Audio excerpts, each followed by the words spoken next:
नमस्कार मित्रों, सूचना की दुनिया पर आपका स्वागत है। मैं हूं डॉक्टर सुभाष चंद्र सिंह, राज्य सूचना आयुक्त उत्तर प्रदेश। आज का यह वीडियो श्रावस्ती बैठक का अंतिम वीडियो है, जो जिज्ञासा समाधान के रूप में हुआ था। जिज्ञासा समाधान में, जैसा कि मैंने पहले बताया, बहुत सारे प्रश्न आते हैं और उनके उत्तर उदाहरण के साथ दिए जा रहे हैं। यह वीडियो आप देखिए, हमें आपकी प्रतिक्रिया का इंतजार रहेगा।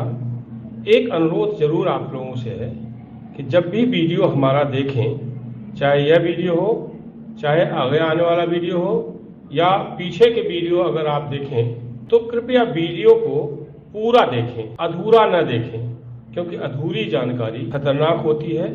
अधूरी जानकारी नीम हकीम खतराए जान जैसी होती है। इसलिए पूरा वीडियो देखें ताकि आपकी जानकारी पूरी हो। धन्यवाद, आभार।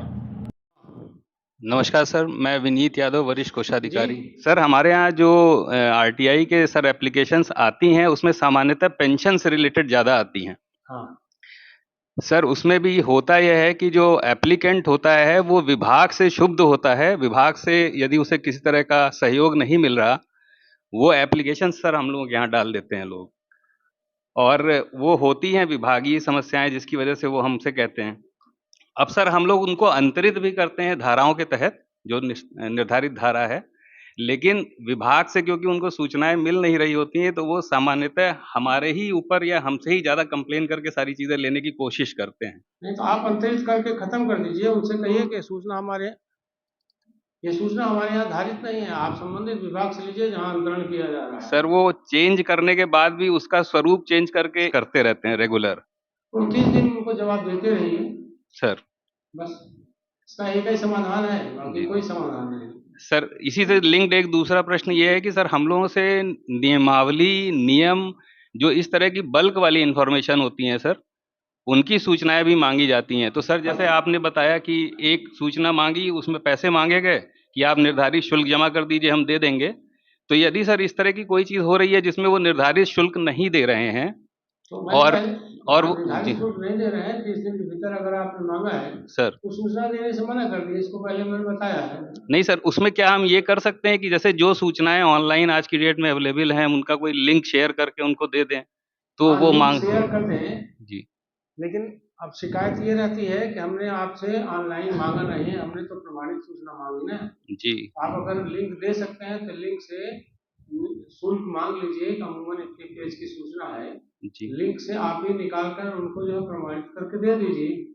बाद में यही कहेंगे हमको प्रमाणित सूचना चाहिए, और लिंक से अगर वो निकालेंगे तो कहेंगे ये तो प्रमाणित है नहीं, वो प्रमाणित करने जाएंगे और बाद में आरोप लगाएंगे कि आपने सूचना प्रमाणित नहीं किया। इसलिए सबसे सरल तरीका है कि लिंक बताएं, ठीक है, अच्छा है जी, लेकिन उनसे शुल्क मांग लें सर। ये सूचना हमारी वेबसाइट पर पड़ी हुई है, आप चाहे तो सीधे लेकर के हमसे प्रमाणित करवा लें।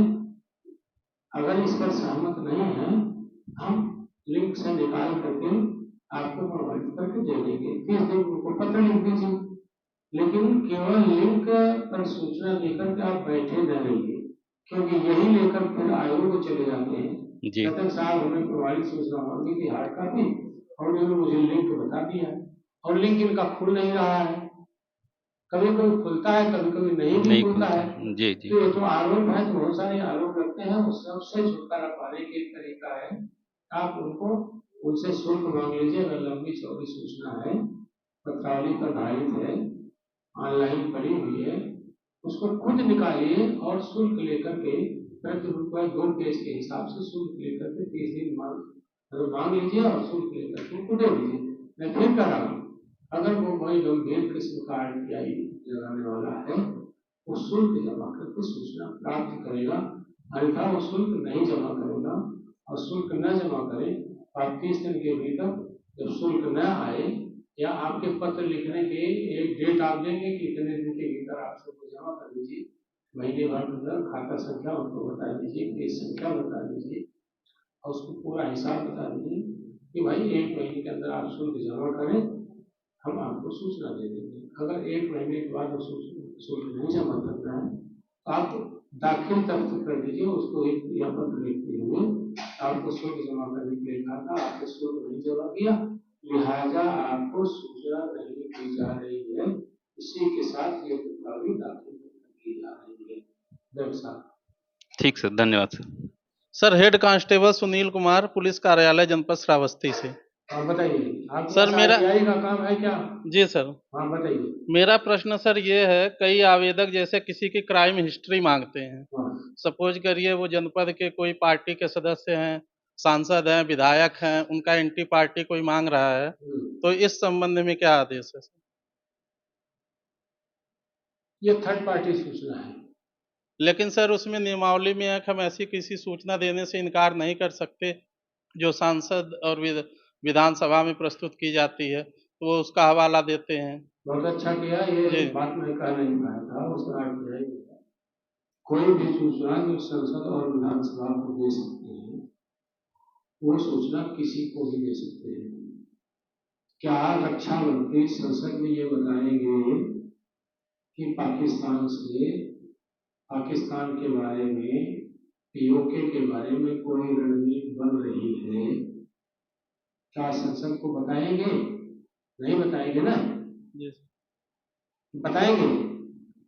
नहीं बताएंगे सर, गोपनीय होगा, राष्ट्रीय हाँ, सुरक्षा से नहीं संबंधित मुद्दा बताएंगे होगा ना? तो नहीं बताएंगे। राष्ट्र की रक्षा का जब सवाल आएगा, या कोई ऐसी सूचना होगी जो संसद में भी नहीं बताई जा सकती, क्योंकि उससे उसकी गोपनीयता भंग होगी।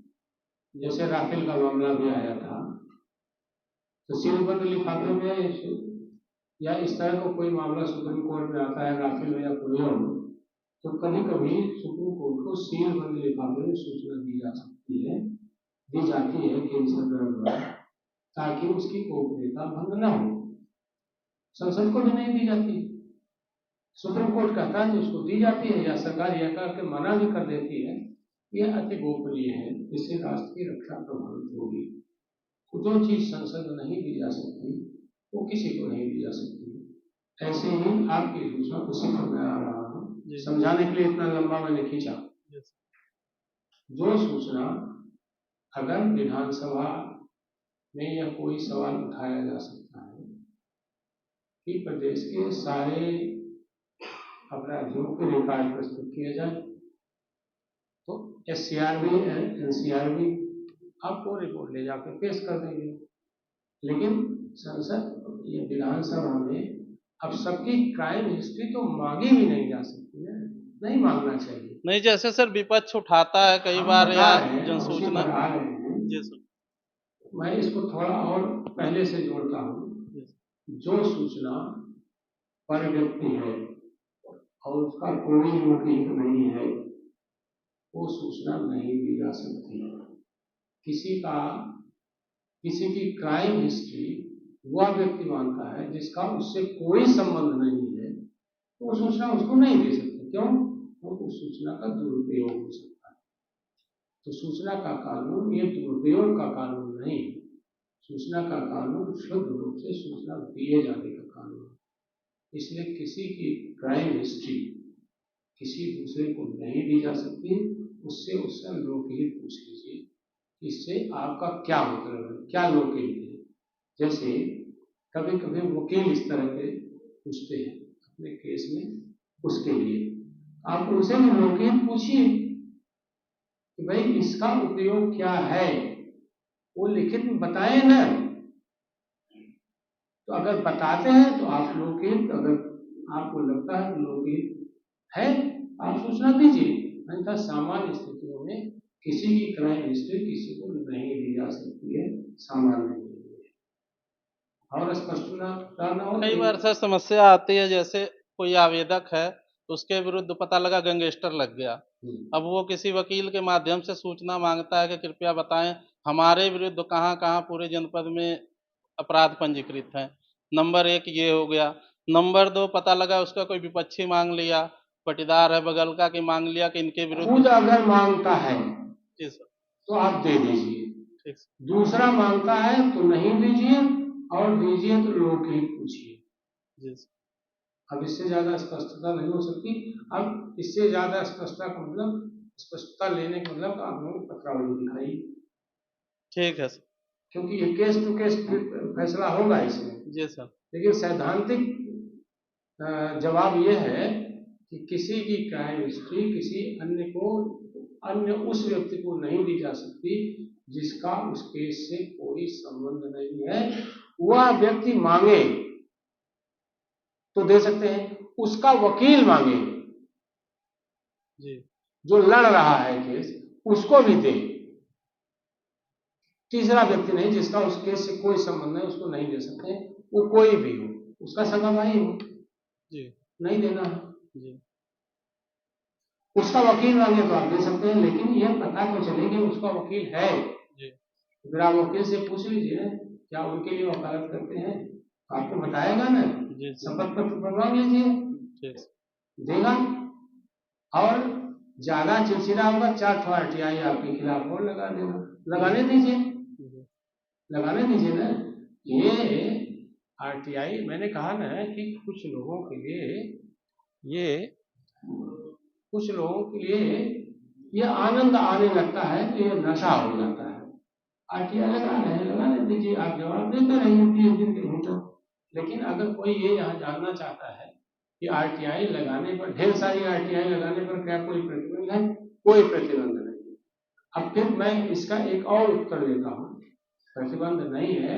दूसरा ये कि बहुत सारी RTI अगर कोई लगाता है, सुप्रीम कोर्ट का एक निर्णय है, आदित्य बंदोपाध्याय बनाम CBSE बनाम आदित्य बंदोपाध्याय या आदित्य बंदोपाध्याय बनाम CBSE। जब भी आप गूगल पर जाएंगे तो आपको मिलेगा। साफ साफ स्पष्ट रूप से कहा गया है कि किसी विभाग से या किसी जन सूचना अधिकारी से इतनी अधिक सूचना मांगी जाए कि उसका मूल कार्य प्रभावित हो, तो वह सूचना देने से आप मना कर सकते हैं। बहुत स्पष्ट है। एक व्यक्ति है, एक विभाग से एक महीने में 30 RTI मांगता है। 30 RTI मैंने घुमा फिरा कर ही तो प्रश्न करेगा। अब 30 RTI जुटाइए और उसको देखिए, उसका स्वरूप देखिए और उसमें लिखिए कि एक महीने में आप 30 RTI लगाते हैं, हर महीने लगभग 30, 15, 20।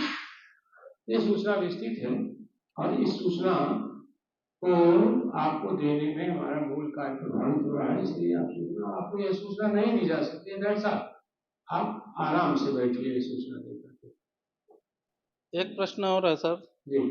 एक अभी लेटेस्ट जो है भीम आर्मी के संस्थापक चंद्रशेखर जी ने प्रश्न किया था, हाँ। जन सूचना के माध्यम से आया था। उन्होंने वर्ष 2017 से अब तक मांगा था कि SC/ST एक्ट के कितने मुकदमे लिखे गए पूरे प्रदेश में, और उसमें हर मुकदमे में कितना कितना पैसा दिया गया पीड़ित बच्चे को, और उसमें और भी कई बिंदु थे। आप अपने जिले की सूचना दे दीजिए, पूरे प्रदेश को मांगा है तो उन्होंने मांगा होगा उनसे, तो सचिव से या DGP के। जी सर, तो हमने अपने स्तर की सूचना दे दिया है सर, लेकिन अगर ऐसे ही आप अपने स्तर की सूचना देंगे किसको देंगे? जिससे मांगी गई है, किससे मांगी गई है ये सूचना? DM साहब के कार्यालय से गई थी, तो हमने DM साहब को भी प्रतिलिपि दे दिया है और आवेदक को भी भेज दिया है। हाँ तो ठीक है, हो गया, 30 दिन में आप दे दीजिए। जी। हाँ। लेकिन सर ऐसे ही अगर 20-20 साल का रिकॉर्ड, मतलब 10-15 लोग 20 साल का रिकॉर्ड नहीं, देखिए ऐसा है, कायम रिकॉर्ड का जो संकलन होता है जी सर, वो तो आपके यहाँ से जाता है। जी आपके यहाँ जो SCRB की रिपोर्ट जाती है, स्टेट कायम रिकॉर्ड ब्यूरो को, वही स्टेट कायम रिकॉर्ड ब्यूरो जो है NCRB को देते हैं, नेशनल क्राइम रिकॉर्ड ब्यूरो को।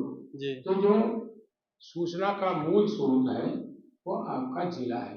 आप अपने जिले से संबंधित सूचना जो भी है सब पत्रावली का धारित होता है, उसका पूरा रिकॉर्ड बनता है। जी। आप रिकॉर्ड उठा कर दे दीजिए 30 दिन के भीतर। जी। ये सूचना दे है, आप दे ठीक है? ठीक सर, धन्यवाद। सर मैं प्रवीण यादव, एडिशनल SP श्रावस्ती। मेरा उसी के कंटिन्यूएशन में है कि जो 20 साल पुराने रिकॉर्ड्स के बारे में अगर पूछा जाए तो फिर क्या किया जाए, क्योंकि जो हमारा पीरियड है, टाइम पीरियड 10 इयर्स का है रिकॉर्ड मेंटेन करने का, उसके बाद डिस्ट्रॉय कर दिया जाता है सर। 10 साल की सूचना का आपकी पत्रावली पर धारित है और जिस रूप में धारित है जैसे उस रूप में आप दे सकते हैं 30 दिन के भीतर।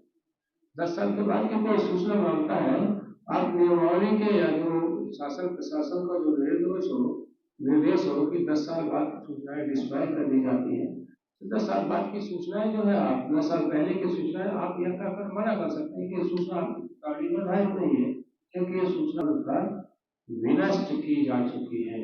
आप इस YouTube चैनल को लाइक करिए, सब्सक्राइब करिए, कमेंट करिए और शेयर जरूर करिए।